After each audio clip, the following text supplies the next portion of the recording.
Dans la prophétie de Daniel, il nous est parlé de la statue. Daniel chapitre 2 versets 31 à 35. Ô roi, tu regardais, et tu voyais une grande statue, cette statue était immense, et d'une splendeur extraordinaire, elle était debout devant toi, et son aspect était terrible. La tête de cette statue était d'or pur, sa poitrine et ses bras étaient d'argent, son ventre et ses cuisses étaient d'airain, ses jambes, de fer, ses pieds, en partie de fer et en partie d'argile. Tu regardais, lorsqu'une pierre se détacha sans le secours d'aucune main, frappa les pieds de fer et d'argile de la statue, et les mit en pièces.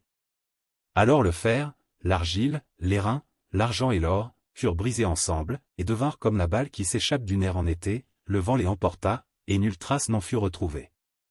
Mais la pierre qui avait frappé la statue devint une grande montagne, et remplit toute la terre.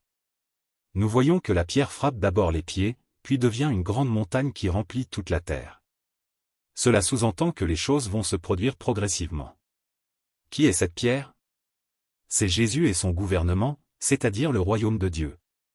Psaume chapitre 118 verset 22. La pierre qu'ont rejeté ceux qui bâtissaient est devenue la principale de l'angle. Ésaïe chapitre 28 verset 16. C'est pourquoi ainsi parle le Seigneur, l'Éternel, voici, j'ai mis pour fondement en Sion une pierre éprouvée, une pierre angulaire de prix, solidement posée.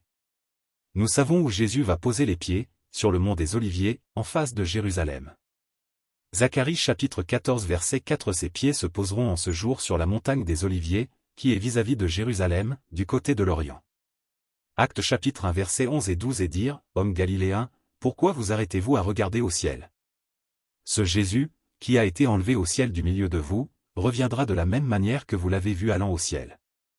Alors ils retournèrent à Jérusalem, de la montagne appelée des Oliviers, qui est près de Jérusalem, à la distance d'un chemin de sabbat. C'est donc à partir de cet endroit que la montagne va commencer à grandir. Nous pouvons aussi comprendre que les nouveaux rouleaux en font partie. Ils seront le moteur. Les nouveaux rouleaux sont les instructions que le royaume va donner à toute la terre. Ésaïe chapitre 2 verset 3. Des peuples s'y rendront en foule, et diront, venez, et montons à la montagne de l'Éternel, à la maison du Dieu de Jacob, afin qu'il nous enseigne ses voies, et que nous marchions dans ses sentiers.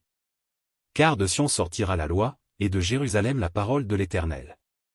Nous assistons donc à un ordre logique des choses. Nous ne savons pas combien de temps prendra cette pierre pour devenir une montagne. Mais cela nous donne une idée de ce qui va se passer quand Jésus viendra. Il ne faut pas attendre un rétablissement immédiat, mais une progression dans le monde des instructions que Jésus donnera par les nouveaux rouleaux.